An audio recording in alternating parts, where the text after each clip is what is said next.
Sir प्रणाम, मैं हूं हिमांशु द्विवेदी और स्वागत है आपका हमारी खास स्पीकर चर्चा में। चर्चा के तहत एक बार फिर हम अंतर्राष्ट्रीय विषय पर ही बातचीत कर रहे हैं, उस विषय पर जिस पर पूरी दुनिया में चर्चा हो रही है। यूक्रेन को लेकर रूस के रुख ने पूरी दुनिया में बेचैनी ला दी है। पुतिन जो रूस के राष्ट्रपति हैं वो अपने स्टैंड पर अडिग हैं।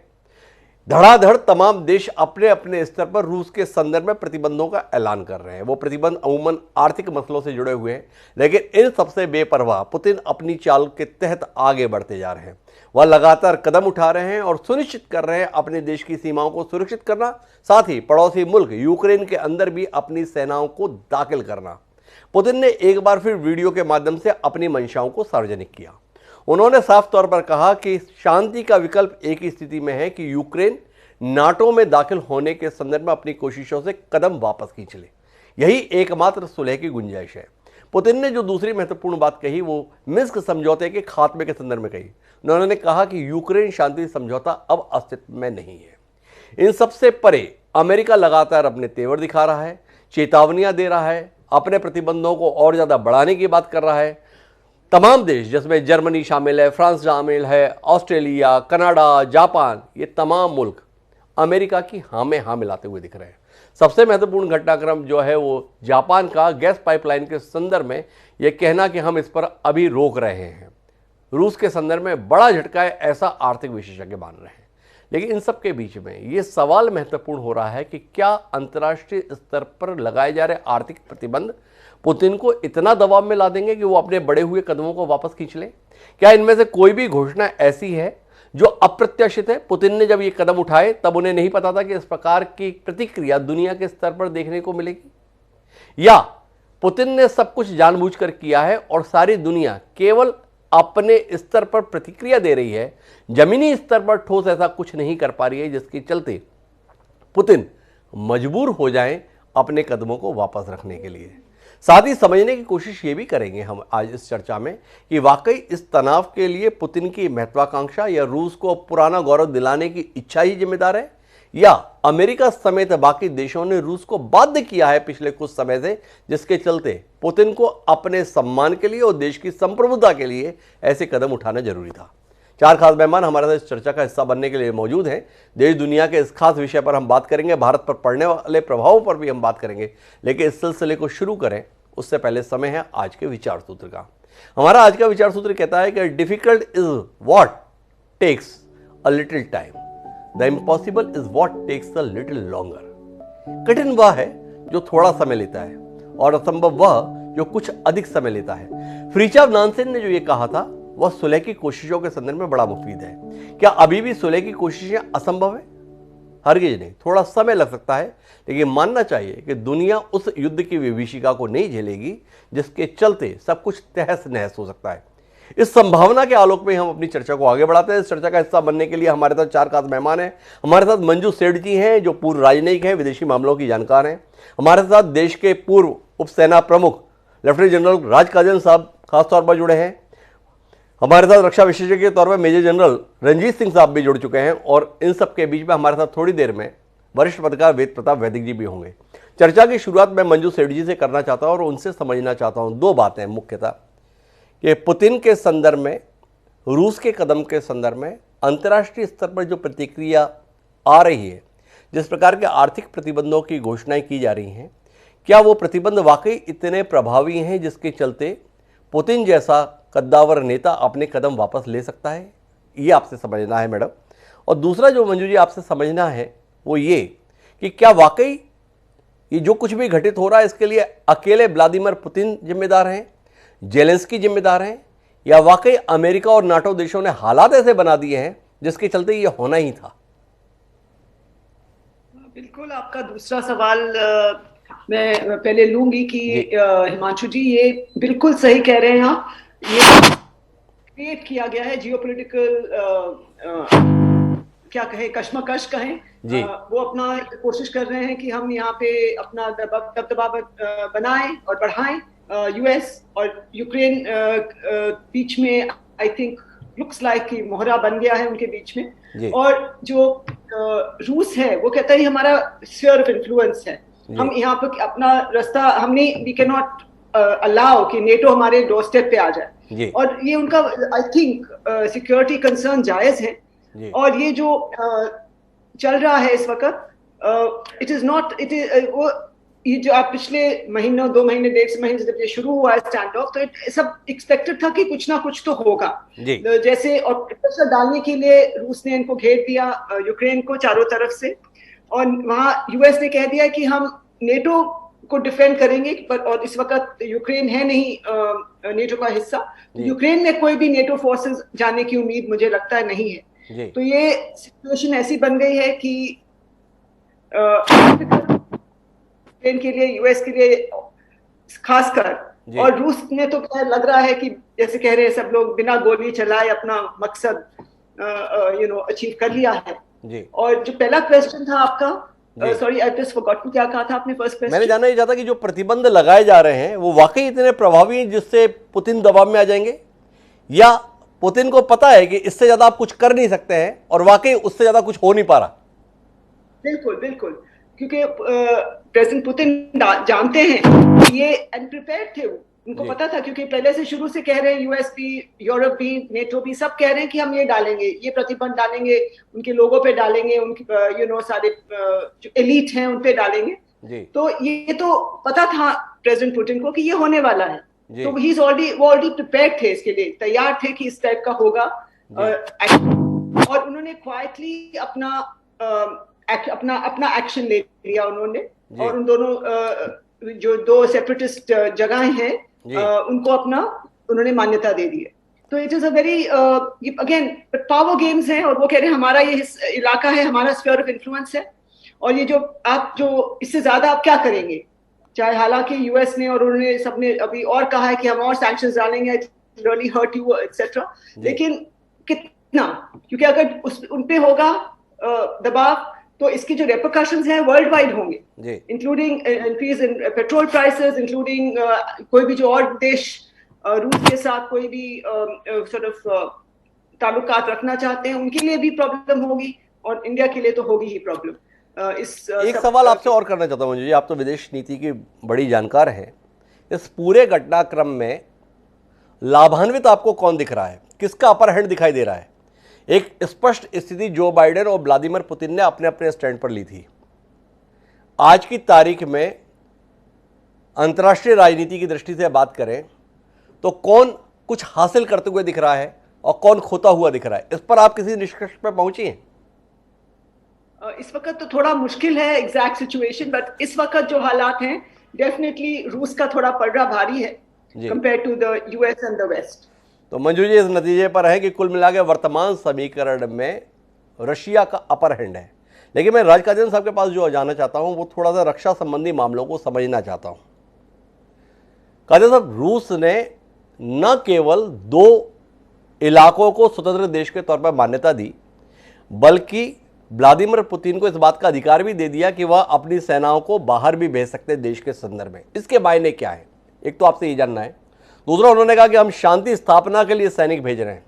आप तो रक्षा मामलों के विशेषज्ञ हैं, क्या वाकई शांति स्थापना के लिए सेनाएं वहां जाती हैं जब इस प्रकार से जाती हैं, या कुल मिलाकर रूस के मंशा के तहत अब यूक्रेन के अंदर रूस की फौजें बैठ गई हैं और कुल मिलाकर जेलेंस्की तमाशा ही देखने के लिए मजबूर हो गए? हिमांशु जी, इससे पहले कि मैं इस प्रश्न का उत्तर देने की कोशिश करूं, मैं कुछ मोटी बैकग्राउंड की बातें बोलना चाहता हूं, जरूर सर, अनुमति से जी। पहला, ज़ारिस्ट रशिया के टाइम पर यूक्रेन रशिया का हिस्सा था जी। 1917 की रेवोल्यूशन के बाद लेनिन ने इनको एक रिपब्लिक बनाया था। लेनिन के बुत अभी भी पाए जाते हैं यूक्रेन के अंदर जी। तो पुतिन के सोच में अभी भी रशिया का हिस्सा है जी। दूसरी बात, ये राजनीति का एक अटल सिद्धांत है कि हर बड़ा देश अपना एक स्फीयर ऑफ इन्फ्लुएंस रखता है, एक प्रभाव का इलाका रखता है, और अमेरिका का भी है। क्यूबा में था, इसीलिए उन्होंने ऑब्जेक्ट किया था, वरना क्यूबा तो इंडिपेंडेंट कंट्री था, उसका लैंड बॉर्डर भी नहीं लगता अमेरिका से। तो यूक्रेन पूरे तरीके से रशिया का हिस्सा है। तीसरी बात, ये तो बहुत साल से, जब 1990 में उस समझौते का बार बार उल्लंघन किया गया, पिछले कुछ सालों में 7 तो ऐसे देश हैं जो पहले वार्सो पैक्ट में थे, पूरी तरीके से सोवियत यूनियन के ग्रुपिंग में थे जी, उनको नेटो में मिला लिया। और इससे भी ज्यादा 3 वो देश हैं जो सोवियत यूनियन का हिस्सा थे, जो इंडिपेंडेंट बन गए, बाल्टिक कंट्रीज जी, उनको भी आपने नेटो में मिला लिया, तो 10 देशों को मिला लिया। अगला कदम आपका यूक्रेन है। वो 10 कंट्री तो ऐसे थे कि रशिया के साथ बॉर्डर नहीं लगता है, बीच में क्वेश्चन था जी, लेकिन यूक्रेन का तो 2000 किलोमीटर का लैंड बॉर्डर रशिया से लगता है। जी, और रशिया ये भी जानता है अगर नेटो आज वहां आ गया, उनके दहलीज पर आके उनके हथियार उनके मिसाइल लग गए, तो अगली टारगेट मॉस्को होगा। जी, और ये पुतिन ने पिछले 5-6 हफ्ते से जो पुतिन अभी किया है, सही है या नहीं है, अंतरराष्ट्रीय कानून का उल्लंघन है, वो तो हम सब कह सकते हैं, लेकिन ये कोई अचानक नहीं हुआ है। उसने फौजें अपने लगाई थी, सैटेलाइट की सबने तस्वीरें देखी थी। बार बार उसने ये कहा है कि मैं एक गारंटी चाहता हूं कि नेटो यूक्रेन में नहीं आएगा, वो गारंटी उनको नहीं मिली जी। तो मेरी कम से कम सोच है वो रशिया के साथ है कि जो अभी आपका सवाल जो आपने कहा जी, उन्होंने 2 राज्यों को मान्यता दे दी जी, और किसी देश ने, कुछ देशों ने मानी है, कुछ लैटिन अमेरिकन कंट्रीज ने, कुछ CIS कंट्रीज ने रशिया का साथ दिया है। जी, वेस्टर्न कंट्रीज के, खासकर अमेरिका वो ज्यादा बोलता है, उनके तर्कश में एक ही तीर है, वो है सैंक्शन लगाने का। जी, पुतिन भी इसको जानता है। पुतिन ने इसका कैलकुलस पहले ही अपने प्लान में लिया होगा और 4 फरवरी को उन्होंने चीन के साथ एक 30 साल लंबा समझौता किया है, जिससे वो साइबेरियन पाइपलाइन से गैस चाइना को देंगे। चाइना को गैस की बहुत जरूरत है, वो इंडस्ट्रियलाइज कर रहा है और रशिया को मार्केट चाहिए और उसकी पेमेंट भी यूरोज में की जाएगी। जी, तो पुतिन ने इसका कुछ हद तक बंदोबस्त कर भी लिया था, लेकिन सिर्फ सैंक्शन से असर कुछ पड़ेगा उनकी इकोनॉमी पे, लेकिन वो असर यूरोप में भी पड़ेगा। देखिए, यूरोप और अमेरिका के इंटरेस्ट थोड़े इसमें अलग हैं। अमेरिका तो ज्योग्राफी की प्रोटेक्शन लिए बैठा है, अलग थलग देश है, लेकिन लड़ाई अगर पिछले 2 महायुद्ध आप देखें, उनका केंद्र बिंदु यूरोप था और आगे भी कुछ ऐसा हुआ तो वो फिर यूरोप में होगा। और यूरोप को अभी 77 साल हो गए सेकंड लड़ाई की। जो आजकल की पॉपुलेशन है वो लड़ाई के हॉरर के बारे में तो पढ़ते हैं, लेकिन उन्होंने ऐशो आराम और शांति की जिंदगी गुजारी है। वो लड़ाई यूरोप शामिल नहीं होगा अगर लड़ाई होगी तो लड़ाई तो मैं समझता हूँ होगी भी नहीं। तो पुतिन ने जो किया है वो कहता है कि जो रशियन सपोर्टर हैं ईस्टर्न यूक्रेन में, वो लुहांस और दोनेस्क एरिया में, उनका जेनोसाइड किया जा रहा है 2014 से, यूक्रेन कर रहा है। तो उसने अपने पार्लियामेंट से अप्रूव लेके एक शांति सेना अंदर भेजी, वो तो मदद के लिए इन लोगों की, और वो भी पूरे इलाकों में नहीं पहुंचे अभी तक। वो तो करीब 1/3 जहां उनके सपोर्टर का कंट्रोल था इन 2 रिपब्लिक्स में, नई रिपब्लिक्स में, वहीं तक आए हैं। वो कंट्रोल लाइन उसके पार अभी भी यूक्रेनियन है। तो हो सकता है दूसरा चरण वो इन इलाकों को पूरे तरीके से कैप्चर करे, फिर तीसरा चरण अगर उसको फायदा लगेगा यूक्रेन को कैप्चर करने में तो वो अलग बात है। लेकिन रशिया का नुकसान क्या होगा वो शायद आप बाद में पूछे, लेकिन मैं बता देता हूं। पूरे वेस्टर्न कंट्रीज अमेरिका के लीड में रशिया को कमजोर करना चाहते हैं। वो अपने ट्रूप्स तो भेजेंगे नहीं, यूरोप तो बिल्कुल नहीं भेजेगा। अमेरिका में हिम्मत नहीं है, जिस तरीके से उनको एक बड़े अपमान से अफगानिस्तान से निकलना पड़ा। वो चाहते हैं कि रशिया को अफगानिस्तान जैसी सिचुएशन दोबारा कर दी जाए, जो 1979 और 89 के बीच में हथियार दिए थे, पूरे सपोर्ट करी थी अफगानी रिबेल्स की, और रशिया की इकोनॉमी को धक्का लगा था, इसलिए 10 साल के बाद छोड़ के आए। वो वही हालत पैदा करना चाहते हैं कि रशिया को फिर वही नुकसान उठाना पड़े। यूक्रेन की आर्मी छोटी नहीं है, रशिया के बाद यूरोप में सबसे बड़ी आर्मी है, वो 2.5 लाख उनकी नफरी है। तो अगर वो इरेगुलर वारफेयर पर आ गए तो रशिया फिर लंबे अरसे के लिए वहां फंसा हुआ होगा। उनको हथियार अभी भी भेज रहे हैं वेस्ट। मैं बीच में एक सवाल आपसे साझा करना चाहता हूं जिसके उत्तर की आपसे अपेक्षा है। अफगानिस्तान की भौगोलिक स्थिति और यूक्रेन की भौगोलिक स्थिति में अंतर है। क्या आप मानते हैं कि रशिया वाकई अफगानिस्तान जैसी स्थिति का सामना कर सकता है यूक्रेन के पूर्वी यूक्रेन इलाके में? एक सवाल। दूसरा, ये खबरें भी लगातार मिलती हैं कि पूर्वी यूक्रेन का जो जनमानस है, जनसाधारण है, उनका झुकाव रशिया के संदर्भ में, वो अपने आप को पश्चिम यूक्रेन के मुकाबले रूस के ज़्यादा नज़दीक महसूस करते हैं, अपने आप को मूलतः रूसी मानते हैं। क्या आपको ऐसा अंदेशा नहीं लगता है कि ये दोनों जो नए स्वतंत्र देश हैं मूलतः अपने आप को रशिया के संरक्षण में ही रखना चाहेंगे? नहीं, आप बिल्कुल सही कह रहे हैं कि दोनों में बिल्कुल इक्वेशन नहीं है जी। लेकिन पश्चिमी देश ये चाहेंगे। जहां तक आपने हमदर्दी बताया रशिया के साथ, करीब 25 से 30% पॉपुलेशन तो रशियन सपोर्टर है और रशियन भाषा भी बोलते हैं, लेकिन बाकी जो नेशनल फीलिंग यूक्रेन में आई हुई है, जिस तरीके से उनके रेजर्विस्ट ट्रेनिंग कर रहे हैं, जिस तरीके से रेजर्विस्ट को रिकॉल किया जा रहा है, उससे ये नहीं लगता है कि मेजॉरिटी यूक्रेनियन रशिया के हक में है। जी। तो एक सवाल आपसे और करना चाहता हूं काजल साहब, मैं आपसे ये समझना चाहता हूं कि सारा मसला नाटो में शामिल होने और न होने को लेकर है। नाटो बता रहा है कि हाँ यूक्रेन के संदर्भ में प्रस्तावित है। दिक्कत क्या है जो यूक्रेन को नाटो ने अभी तक अपने साथ जोड़ा नहीं? ऐसी क्या प्रक्रिया है? पुतिन ने चाहा 2 घंटे के अंदर 2 नए देश दुनिया के नक्शे पर दिखा दिए कि हम इनको मान्यता देते हैं। अमेरिका समेत तमाम मुल्क ये बता रहे हैं कि हम यूक्रेन के लोकतंत्र के, जनता के सबसे बड़े हिमायती है। विवाद का विषय क्या है? नाटो की मेंबरशिप। लेकिन नाटो की मेंबरशिप नहीं देंगे, हम सब कुछ देंगे, अगर आप पे हमला होता है तो हम पैसे भी देंगे, बेल आउट पैकेज भी देंगे, लेकिन नाटो की मेंबरशिप नहीं देंगे। थोड़ा इस खेल के संदर्भ में आपकी दृष्टि मिलेगी हमें कि है क्या ये? क्या वाकई यूक्रेन मोहरा नहीं बन गया? क्या यूक्रेन के राष्ट्रपति जेलेंस्की बेवकूफ नहीं बन गए अमेरिका और नाटो देशों के हाथों के, या इससे इतर कुछ और देख पा रहे हैं आप? हिमांशु जी, मेरा मानना है अमेरिका को बहाना चाहिए था रशिया पर सैंक्शन लगाने का। जी। नेटो एक उनको अच्छा कारण मिला हुआ है। जी।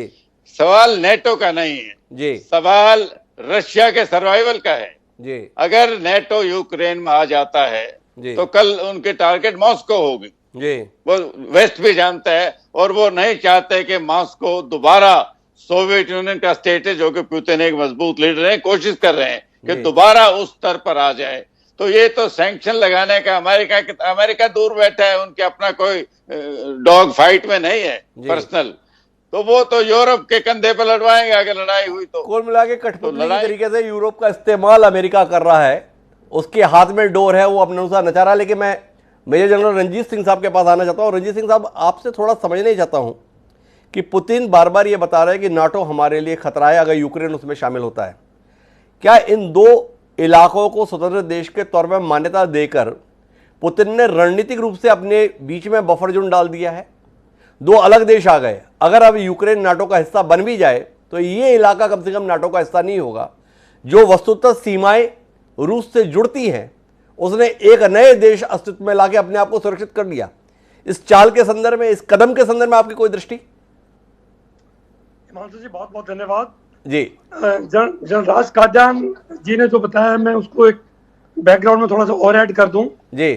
जो ही रशिया के डिवीजन हुए जी, तो ये अनरिटन लॉ बना था कि नाटो में रशियन के जो कंट्रीज हैं वो जाएंगे नहीं जी। लेकिन Baltic countries, Latvia, Lithuania, Estonia को लगा दिया जी। अभी जो 2 कंट्रीज लुहांस्क और डोनेस्क बनाए हैं रशिया ने जी, ये बड़े टेक्निकली उन्होंने नाम दिया है इनको। रशिया इनमें एंटर कर चुका है जी।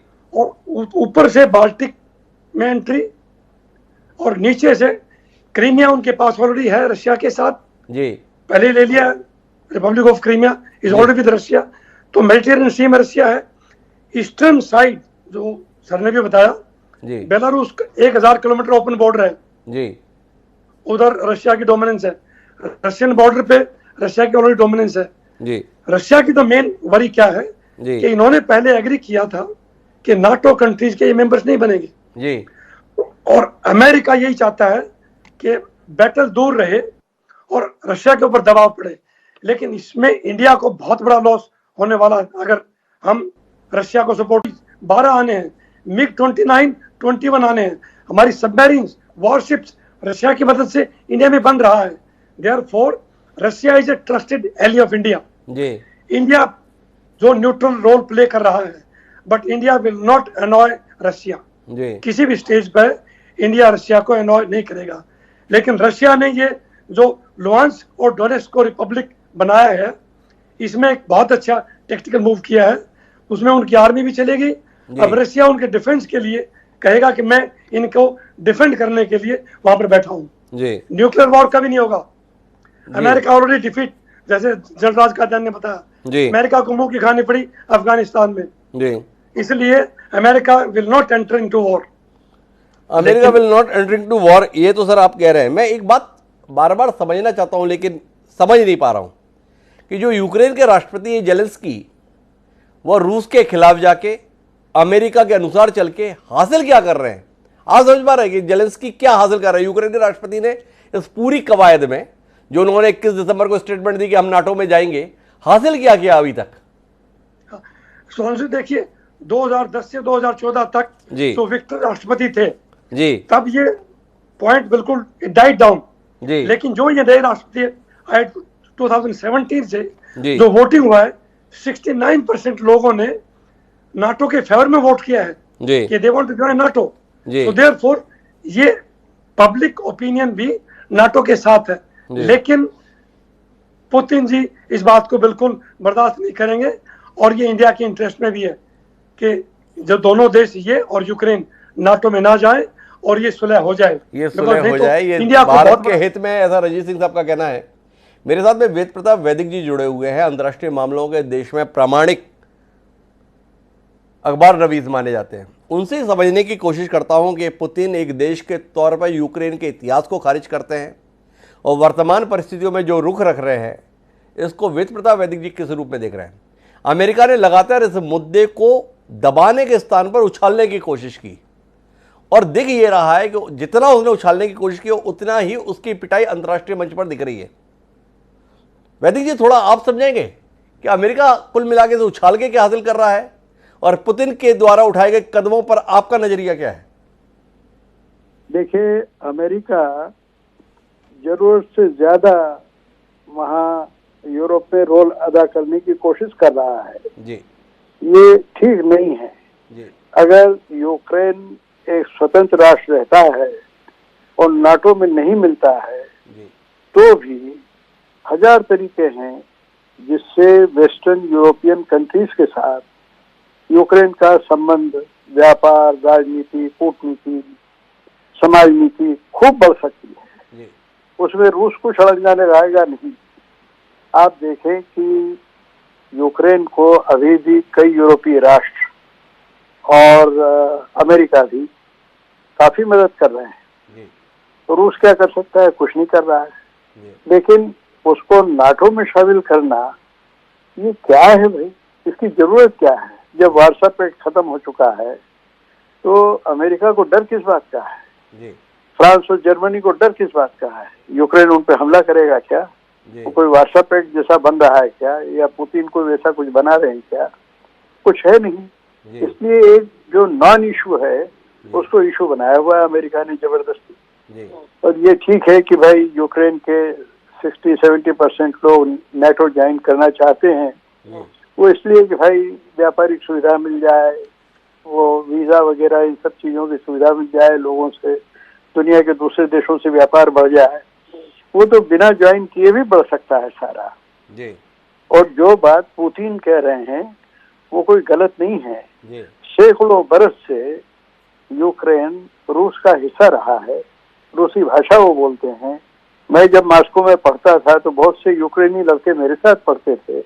आप देखें कि निकिता क्रुश्चेव यूक्रेनी थे जो सर्वोच्च पद पर पहुंचे। जिस पद पर लेनिन और स्टालिन थे उसी पर क्रुश्चेव थे, कम्युनिस्ट पार्टी के सर्वे सर्वा थे। तो भारत का कर्तव्य तो यही है कि वो दोनों को नाराज नहीं करे। अभी क्योंकि हम लोग वो जो चौथा बना है ऑस्ट्रेलिया, जापान, अमेरिका और भारत का, उसमें भी हम हैं। चीन से टक्कर लेने में अगर हमको किसी की जरूरत पड़ेगी तो ये सब मदद करेंगे पश्चिमी राष्ट्र। इसलिए न तो हमें इनका विरोध करना चाहिए न रूस का विरोध करना चाहिए। और देखिए, रूस का मुझे ये लगता है कि बहुत लिमिटेड ऑब्जेक्टिव है। उन दोनों डोनबास के उन दोनों इलाकों को रूस ने ले लिया है अपने प्रभाव क्षेत्र में, ठीक है। और अब ये अमेरिका और यूरोप कुछ कर नहीं पाएंगे, जहां तक मैं सोचता हूँ कोई युद्ध वो ये कर नहीं पाएंगे। हाँ, युद्ध की नौबत तो तब आती कि जब वो पूरे यूक्रेन पर अधिकार, वो कह रहे हैं कि हम कोई यूक्रेन पर कब्जा नहीं करना चाहते हैं। अच्छा, इन दोनों इलाकों में बरसों से आंदोलन चल रहे हैं। जब क्रीमिया का हुआ था 2014 में, उसके बाद से 14-15 हजार लोग मारे गए हैं वहां पर। बराबर जन आंदोलन चल रहे हैं यूक्रेन के खिलाफ उन दोनों इलाकों में। तो मैं समझता हूं कि अब वो जैसा हो गया है वो होता रहे। पहले आप जानते हैं जॉर्जिया में भी यही हुआ था, तो इलाकों को उन्होंने स्वतंत्र कर दिया था।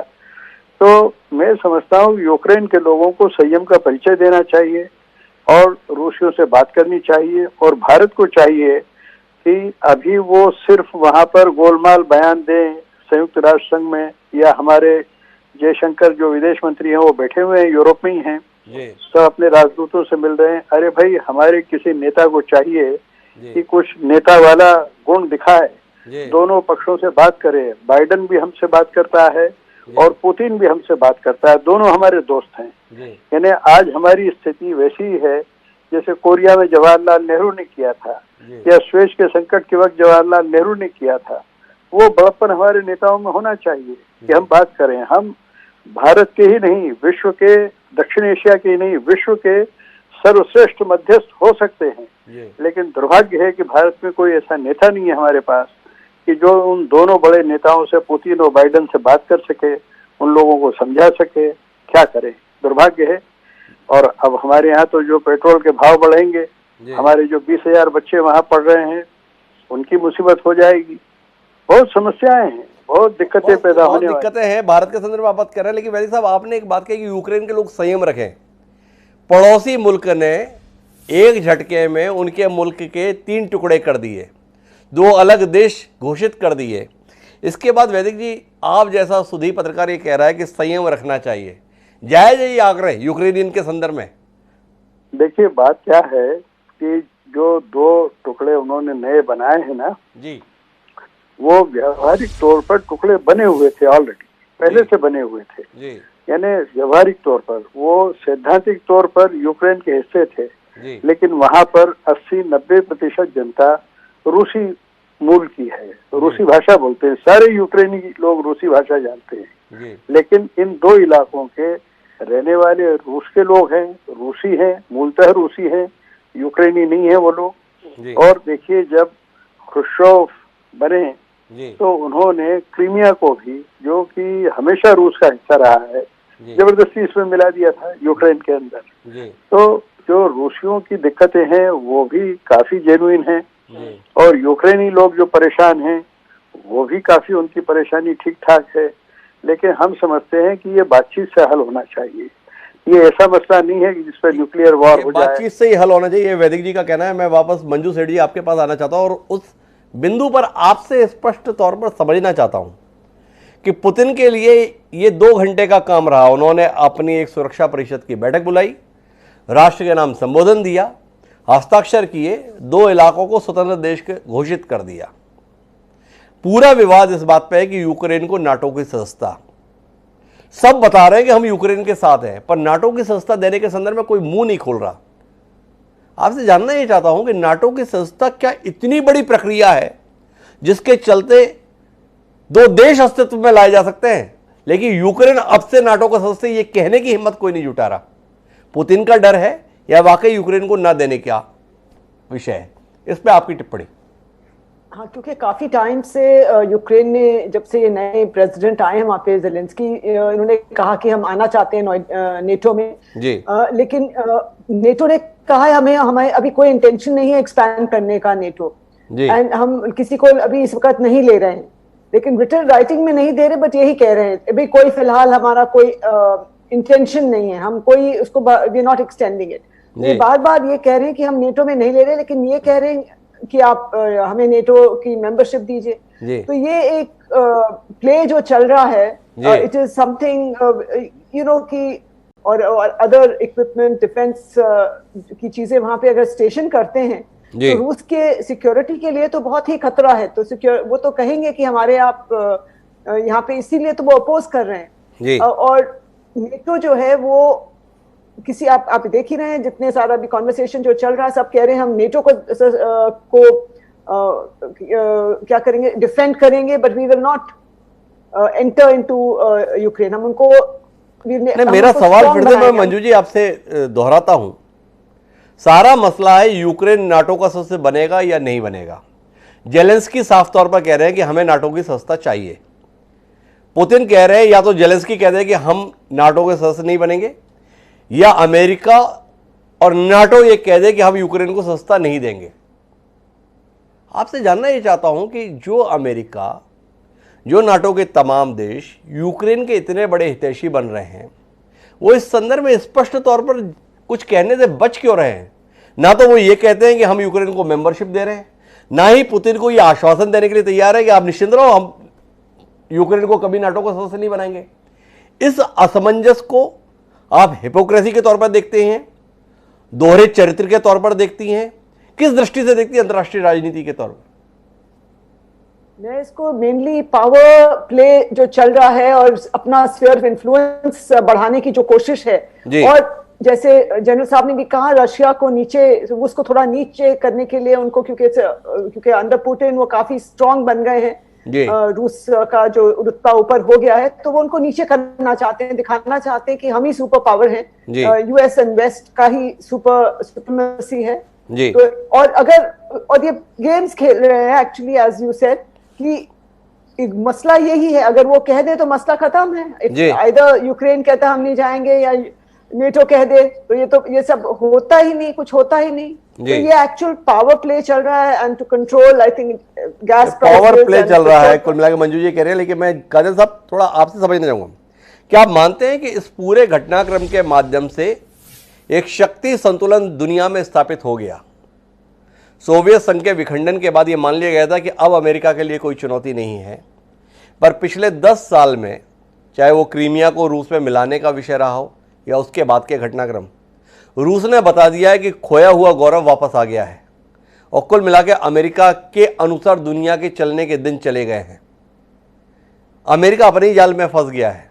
किस दृष्टि से देखते हैं इस पूरे घटनाक्रम को? आप तो सैन्य विशेषज्ञ हैं, रूस की उपस्थिति बतौर सैनिक आप कैसी महसूस कर रहे हैं दुनिया के पटल में?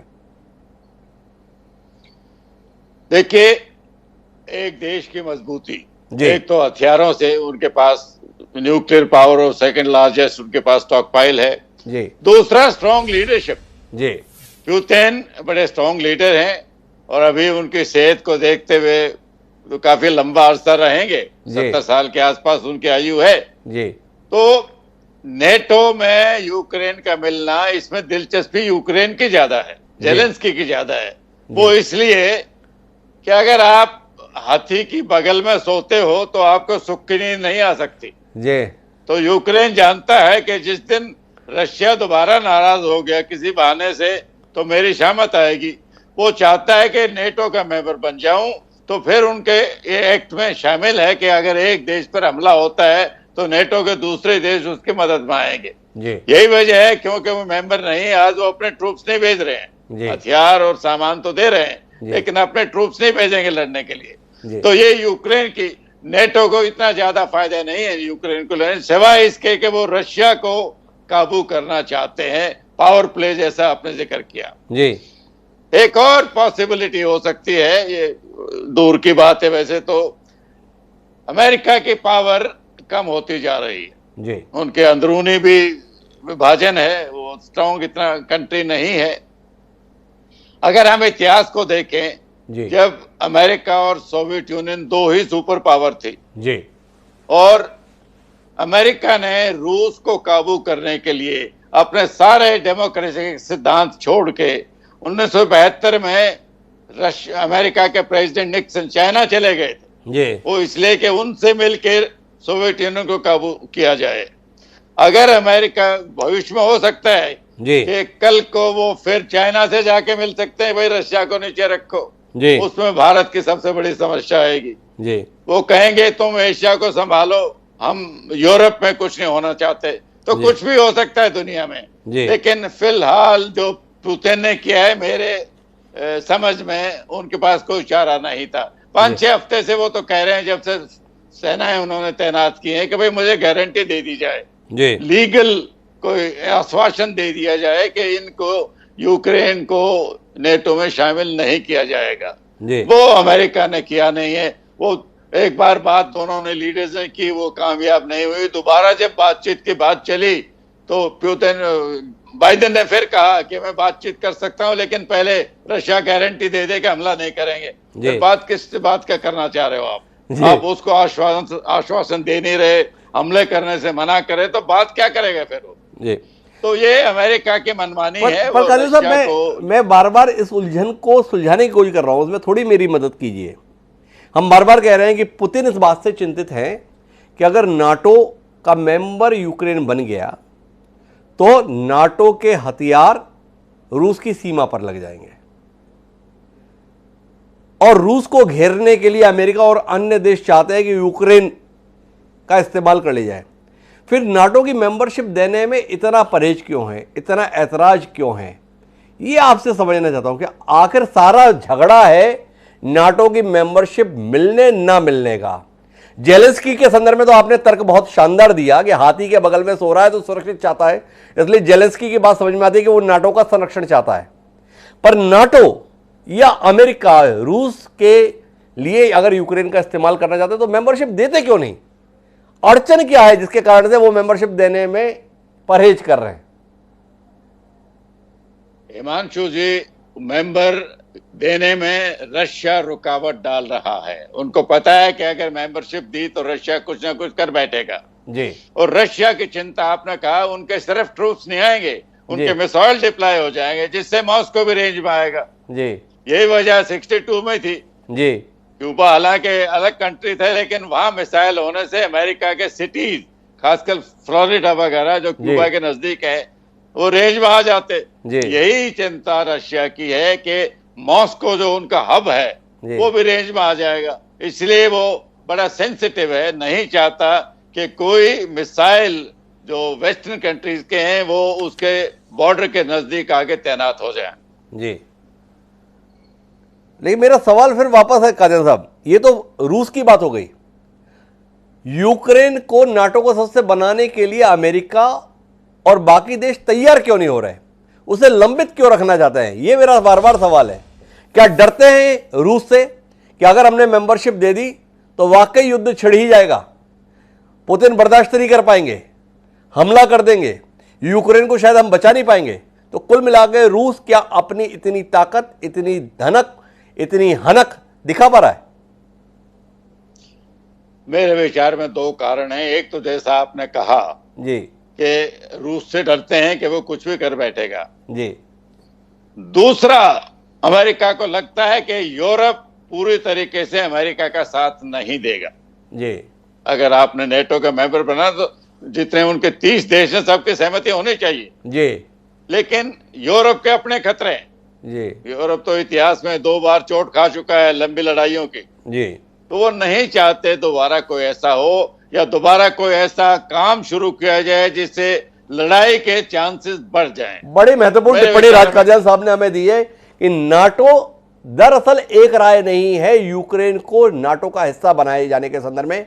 अमेरिका के स्तर पर अपने हित सध सकते हैं यूक्रेन के माध्यम से रशिया को दबाए रखने के, लेकिन यूरोप वो जोखिम लेने के लिए तैयार नहीं है जिसके तहत एक रशिया जैसा देश दुश्मन के तौर पर खड़ा हो जाए, इसलिए वो ऐसे कदम उठाने से परहेज कर रहे हैं। लेकिन मैं रजीत सिंह साहब आपसे थोड़ा एक अलग दृष्टिकोण पर बात करना चाहता हूं। क्या यूक्रेन और रूस का विवाद भारत को आत्मचिंतन के लिए बाध्य नहीं करता है कि हम अपनी सैन्य व्यवस्थाओं को नए सिरे से देखें? आज यूक्रेन अपने स्तर पर फैसले लेने की हैसियत में नहीं है क्योंकि सैन्य दृष्टि से अपने पड़ोसी के मुकाबले मजबूत नहीं है। याचना भरी निगाहों से दूसरे देशों की ओर देख रहा है, सामने सामने टुकड़े हो गए, कुछ कर नहीं पा रहा है। क्या भारत के लिए एक चेतावनी नहीं है? चीन वैसे ही हमारे बगल में है, जैसा काजल साहब हमें उल्लेख कर रहे थे कि हाथी के बगल में अगर आप बैठे हैं तो आपको सुरक्षित होना है। क्या भारत को नए सिरे से अपनी सैन्य सुरक्षा के संदर्भ में विचार करने की जरूरत आप महसूस करते हैं? क्या यह हमारे लिए एक सबक है? क्या यह हमारे लिए एक अलार्मिंग है? आपकी टिप्पणी। सुधांशु जी, बहुत अच्छा प्रश्न है ये जी। इंडिया का जो इंटरेस्ट है वो दोनों कंट्री जो इंडिया में बनेंगे, बट आज की डेट में India cannot honour Russia number 1, क्योंकि हमारी S-400 आना है, कोई आना है, MiG-29 आना है, सबमरीन आनी है। Number 2, India also cannot अनॉय America. America के साथ हमारा क्वाड में जैसे जिक्र आया, हम अमेरिका के साथ 2+2 कॉमका साइन कर चुके हैं, लेमोआ साइन कर चुके हैं, इसी के साथ हम बेका साइन कर चुके हैं। तो ये जो कंट्री साथ हमने जो रेपो बनाई है, इसका बहुत बड़ा नुकसान इंडिया को होने वाला जी, क्योंकि अमेरिका को अनॉय करके स्टेज के ऊपर अमेरिका का जो इंटरेस्ट है इंडो पैसिफिक रीजन में, वहां से शिफ्ट होकर बाल्टिक सी में आ जाएगा, साउथ चाइना सी फ्री हो जाएगा, चाइना रशिया के साथ मिलकर के इंडिया को नुकसान करेगा। तो इसलिए इंडिया किसी भी स्टेज पर न्यूट्रल रोल प्ले करके, और जो हमारा नंबर 1 एनिमी चाइना है, हमारा फोकस वही रहना चाहिए। सीधी सी बात है सुधांशु जी, तो हमारा फोकस बहुत स्पष्ट रहना चाहिए। लेकिन मैं वैदिक साहब आपसे समझना चाहूँगा, भारत के संदर्भ में ये कहना तो बड़ा आसान है कि हम अपने आप को न्यूट्रल रखें, लेकिन क्या अमेरिका और रशिया इस समय जिस मुहाने पर आ गए हैं, हमारे तटस्थ रहने के रुख से संतुष्ट हो जाएंगे, या वाकई हमारे लिए चुनौती उतनी ही बड़ी है जितनी जेलेंस्की के लिए? नहीं, वो दोनों मुल्क हमारी मजबूरी समझते हैं जी।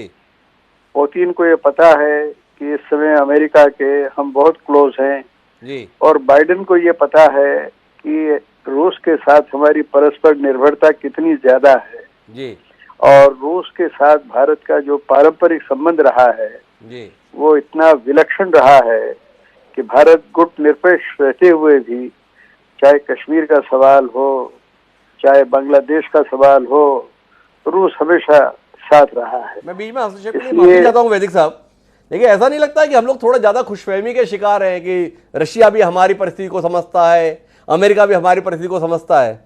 खबर तो बीच में ये आ रही है कि माननीय इमरान खान, पाकिस्तान के सम्माननीय प्रधानमंत्री, ऐसे तनाव भरी परिस्थितियों में रशिया के दौरे पर है, पुतिन से मिलने के लिए जा रहे हैं मदद की उम्मीद के साथ। कोई दृष्टि आपकी इस पर भी जा रही है वैदिक साहब? क्यों नहीं, इमरान खान क्यों नहीं जाएंगे? क्योंकि इमरान अभी चीन गए थे जी। चीन और रूस की ये शीत युद्ध के बाद जी पहली बार इतनी गहरी दोस्ती हो रही है जी, तो इमरान को तो वहाँ जाना ही चाहिए। और इमरान बिल्कुल ठीक कर रहे हैं अपने देश के हिसाब से जी कि वो बाइडेन ने अभी तक फोन तक पे बात नहीं की है उनसे जी, और यूरोपियन राष्ट्र उसको कोई लिफ्ट नहीं दे रहे हैं, जबकि भारत के साथ यूरोपियन राष्ट्र भी अपने संबंध बढ़ा रहे हैं, बाइडेन भी बढ़ा रहे हैं। तो ऐसी हालत में इमरान का रूस की तरफ झुकना और यूक्रेन के बारे में चुप रहना या यूक्रेन के विरुद्ध बोलना बिल्कुल ठीक है। आप देखें कि इमरान ने उइगर लोगों के बारे में क्या कहा है। सिंकियांग के 10 लाख उइगर इस समय जेल में हैं चीनियों की जी, और चीनी लोग उन पर जुल्म कर रहे हैं। मैं खुद गया हूँ सिंकियांग, वहाँ मैंने उरुमची में और दूसरे शहरों में घूम घूम के उन लोगों से बात की है। इस कदर परेशान है वो लोग जी, वहाँ। लेकिन ये अपने आप को इस्लामी राष्ट्र कहता है पाकिस्तान, लेकिन बेचारे उइगरों के बारे में एक शब्द नहीं बोलता है। इसी तरह से यूक्रेनियों के बारे में वो कुछ भी नहीं बोलने वाला है। वो रूस की न केवल समर्थन करेगा बल्कि रूसियों से भी ज्यादा बोलेगा रूस के पक्ष में। तो ये भारत के लिए चिंता की बात नहीं है कि हमारा जो पुराना मित्र है उसके साथ हमारा परंपरागत दुश्मन अब नजदीकी बढ़ा रहा है, और हम ऐसे में उम्मीद कर रहे हैं कि वो हमारी तटस्थता की नीति से ही संतुष्ट हो जाएगा। जिसके खिलाफ रहा करता था रूस, वो साथ आने को तैयार हो रहा है, मचल रहा है, पहुंच रहा है, और हम अपनी मजबूरी का वास्ता देते हुए तटस्थ रहना चाहते हैं। क्या कहते हैं वैदिक जी?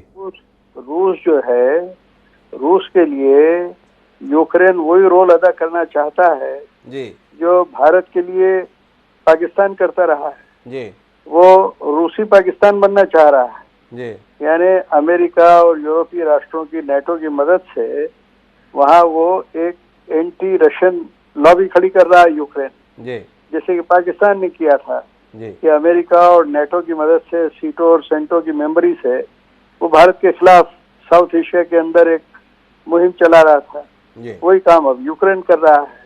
अगर यूक्रेन के लोग संयम का परिचय दें तो मैं समझता हूं कि पुतिन की बात पर विश्वास करना बिल्कुल ठीक है कि हम यूक्रेन को कोई कब्जा नहीं करना चाहते, यूक्रेन पे हमला नहीं करना चाहते। और अभी भी आप देख रहे हैं कि कीव पर, यूक्रेन की राजधानी पर कुछ हमला वगैरह किया नहीं। हालांकि उनके पास सारे प्रक्षेपास्त्र हैं, सारे परमाणु शस्त्रास्त्र हैं, और उन दोनों इलाकों में जहां अभी उन्होंने उनका अलगाव घोषित किया है वहाँ भाई वो तो अलग ही थे, प्रैक्टिकली वो बिल्कुल अलग रहे हैं। पिछले बरसों बरस से वो अकेले रहे हैं। पिछले 30 वर्षों में हजारों लोग मारे गए हैं, बराबर वो अलग रहे हैं। सिर्फ मान्यता दी है, औपचारिक कागजी मान्यता दे दी है उन्होंने। और जो फौजें वहाँ भेजी हैं वो तो कह रहे हैं पीस कीपिंग फोर्स हैं, शांति सेना है, ताकि वहाँ रहने वाले यूक्रेनी मारे न जाएं, या यूक्रेनी पुलिस वहाँ घुस के या यूक्रेनी सेना घुस के वहाँ रूसियों को मार न दे, रूसी मूल के लोगों को। इसलिए सेना भेज दी है उन्होंने, इसलिए सेना भेजी है। लेकिन मैं मंजू सेठ जी आपसे इस पर टिप्पणी चाहता हूं। अमेरिका को छोड़ रूस से इस मौके पर दोस्ती गांठने की कोशिश इमरान खान की भारत को क्या सचेत नहीं करती है? भारत को क्या नए सिरे से अपनी विदेश नीति को परिभाषित करने की जरूरत महसूस नहीं कराती है? या हमें बेपरवाह रहने चाहिए इमरान खान की कोशिशों के संदर्भ में, ये मानते हुए रूस तो हमारा मित्र रहा है, आगे भी बना रहेगा? नहीं, हमें केयरफुल रहना चाहिए और इसका हमें बिल्कुल कंसर्न है। और क्योंकि लेकिन एट द सेम टाइम हर देश अपना, जैसे बदलती परिस्थिति है, ग्लोबल सिचुएशन है, स्ट्रेटेजिक एनवायरनमेंट है, हर देश अपना हित देखेगा। और रूस को भी अपना हित दिख रहा है कि हम अपने भी हम सारे ऑप्शंस ओपन रखें, इसलिए उन्होंने उनको वेलकम किया है। और पाकिस्तान तो चाहता ही, क्योंकि उनको यूएस ने ऑलमोस्ट निग्लेक्ट कर दिया है आफ्टर अफगानिस्तान, तो उनको लगता है कि हमें और अपने मित्र चाहिए। और चीन और रूस की बढ़ती हुई जो फ्रेंडशिप है उसको देखते हुए उनको ये मौका लगा कि ना मैं रूस के साथ भी अपने संबंध बढ़ा सकता हूं, और रूस पाकिस्तान के साथ भी अपने संबंध बढ़ा रहा है, क्योंकि उन्होंने देखा इंडिया भी तो का झुकाव क्वाड में और यूएस की तरफ जा रहा है। तो सब देश अपना हित देख रहे हैं, हर देश अपना हित देख रहा है किस चीज में है, और उसके हिसाब से। तो इसीलिए मेरा आपसे सवाल है मंजू जी कि हमें अपने पुराने मित्र से संबंध बचाए रखने के लिए अतिरिक्त मेहनत की जरूरत है? क्या आप महसूस नहीं कर रही हैं कि चीन के साथ हमारे संबंध जिस तनाव के दौर में है, इस तनाव के दौर में पाकिस्तान के साथ चीन के संबंध जैसे बेहतर हो रहे हैं परस्पर स्वार्थ के चलते, और अब चीन का नया मित्र रशिया और इमरान खान की रशिया के संदर्भ में कोशिश, क्या भारत के संदर्भ में हमें सचेत होने की, सजग होने की जरूरत महसूस नहीं कराती? बिल्कुल बिल्कुल सचेत तो बिल्कुल रहना पड़ेगा हमें, और अपने हित सेफगार्ड करने के लिए बिल्कुल एक्शन लेना पड़ेगा, और इस पे नजर रखनी पड़ेगी कि ये कहाँ किस डायरेक्शन में ये सारी जो नए रिलेशनशिप। सहमत है इस बात से कि वाकई ये हमारे लिए चिंता का विषय है। राज काजल साहब शायद थोड़ा इसमें और विस्तार दे पाए। काजल साहब, मैं उस पहलू पर थोड़ी सी बात करना चाहता हूं जो इस घटनाक्रम के तहत हमारे सरहद पे आ रहा है।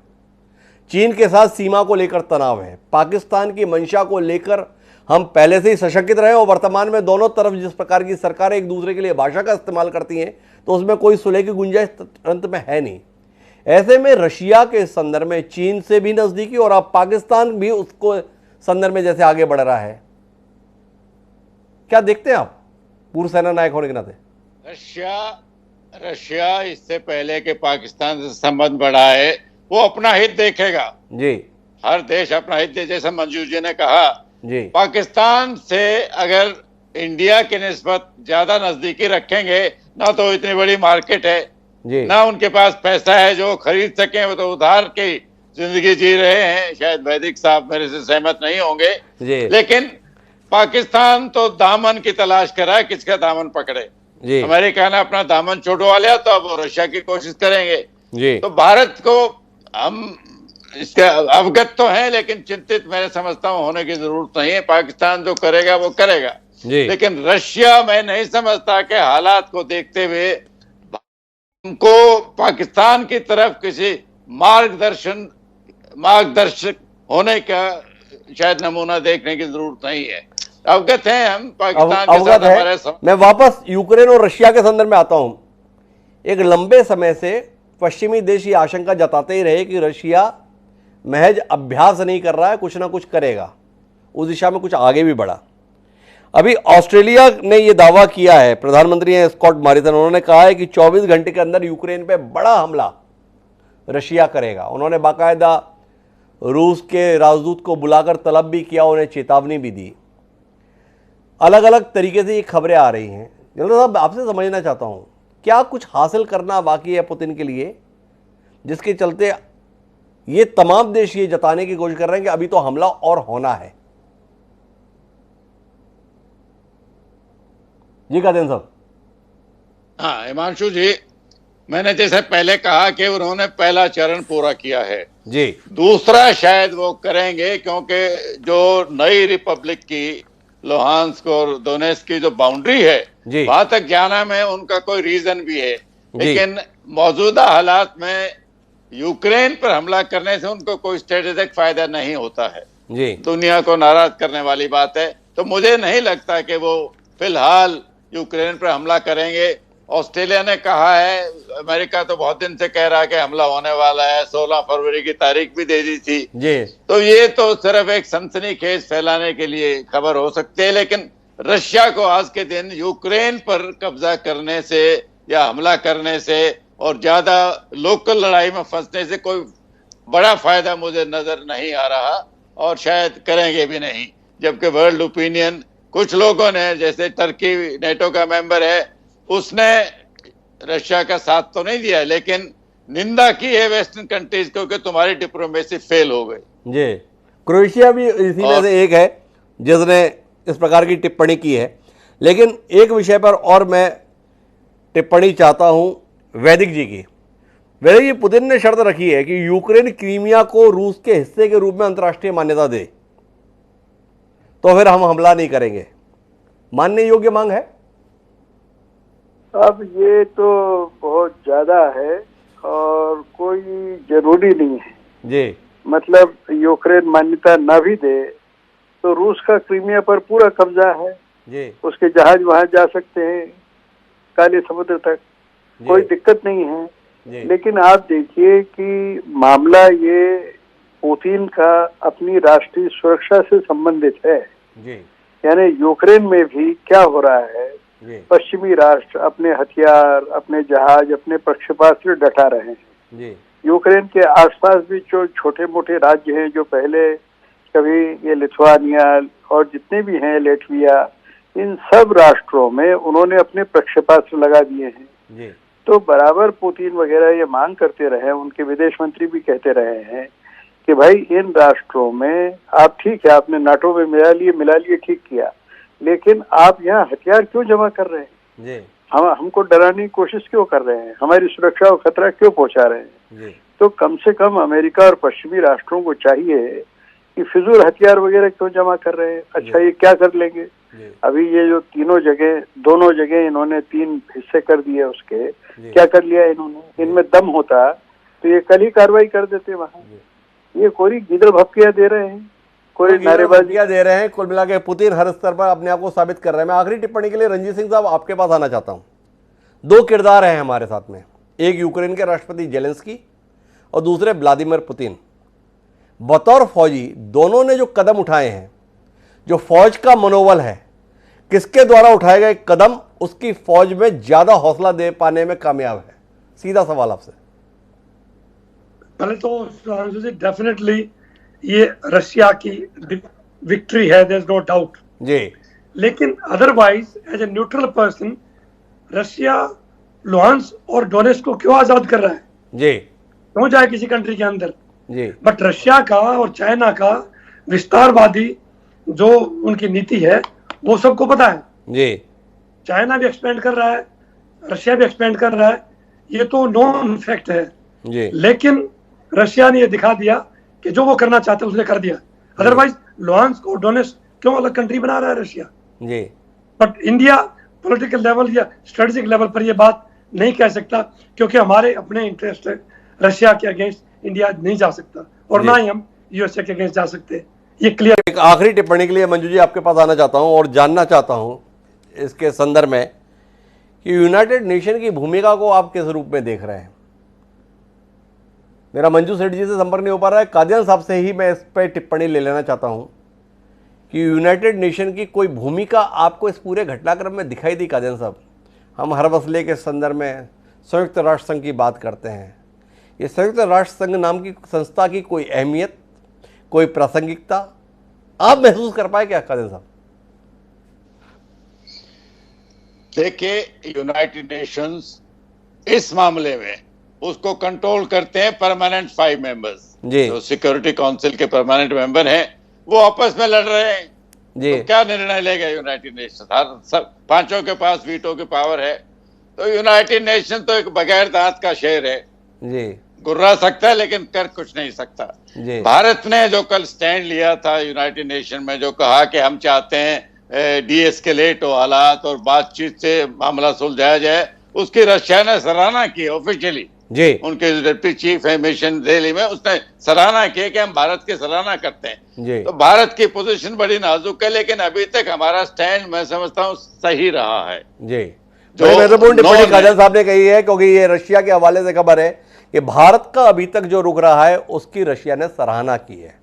हमने एक भी बयान रशिया के द्वारा उठाए गए कदमों के समर्थन में नहीं दिया, पर हमारा तटस्थतावादी रुख भी रशिया के द्वारा सराहा गया। ऐसे नाजुक मौके पर यह सराहना भी कोई छोटी बात नहीं है। लेकिन पूरी बातचीत के अगर हम निचोड़ पर जाएं तो साफ तौर पर दिखता है कि व्लादिमीर पुतिन एक राष्ट्रनायक के तौर पर उभर रहे हैं। वह जैसा चाह रहे हैं, फैसले उसके अनुसार आ रहे हैं। तमाम पश्चिम देश यूक्रेन के बहाने रशिया को घेरने की कोशिश में थे, लेकिन अब तक वे उठे हुए कदम बता रहे हैं कि वो तमाम देशों के कदम उल्टे ही पड़ रहे हैं। व्लादिमीर पुतिन न केवल अपने देश को बचा पाने में बल्कि अंतर्राष्ट्रीय स्तर पर एक नया शक्ति संतुलन स्थापित करने में कामयाब हो पा रहे हैं। क्या पुतिन की ये कोशिशें एक संप्रभु देश के लिए चुनौती बनने के रूप में आगे भी कायम रहेंगी, या कुल मिलाकर पश्चिमी देशों को सबक सिखाने के साथ यूक्रेन की संप्रभुता बरकरार रह पाएगी? इसी में हमारी दिलचस्पी रहेगी। आप चारों मेहमानों का बहुत बहुत धन्यवाद इस चर्चा का हिस्सा बनने के लिए। समय है अब आज के शेर का। जिस प्रकार की कवायद, जिस प्रकार का झगड़ा इस पूरे मामले में होता है, इसके संदर्भ में एक कमाल का शेर हमें मिला। वो शेर ये कहता है कि अंत समय बस ये ही झगड़ा रहता है, अंत समय बस ये ही झगड़ा रहता है, 10 मन लकड़ी 2 गज कपड़ा रहता है। सत्यप्रकाश सोनी ने जीवन की वास्तविकता को इन 2 लाइनों में व्यक्त किया। लेकिन दिक्कत यह है कि दुनिया के तमाम देश और उन देशों में रहने वाले असंख्य लोग, जिनकी संख्या करोड़ों में है, इस सत्य को जानने के बावजूद भी जिंदा रहते तक मानने के लिए तैयार नहीं होते। इस सत्य को हम रोज देखते हैं पर फिर भी मानने से इनकार करते हैं। जिस दिन इस सत्य को जानने के साथ मानने का सिलसिला शुरू हो जाएगा, शायद परस्पर ये झगड़ा भी खत्म हो जाएगा। पर क्या ऐसा हो पाएगा? हजारों साल की इंसानी जिंदगी के इतिहास में तो ऐसा कोई मौका आया नहीं जिसमें ये उम्मीद सिरे चढ़ती हो। पर इंसानी जीवन है, उम्मीद के साथ ही चलता है, तो ये उम्मीद हम कायम रखते हैं। और इसी के साथ आपसे इजाजत लेते हैं। कल फिर मिलेंगे नए विषय के साथ। तब तक के लिए सादा प्रणाम।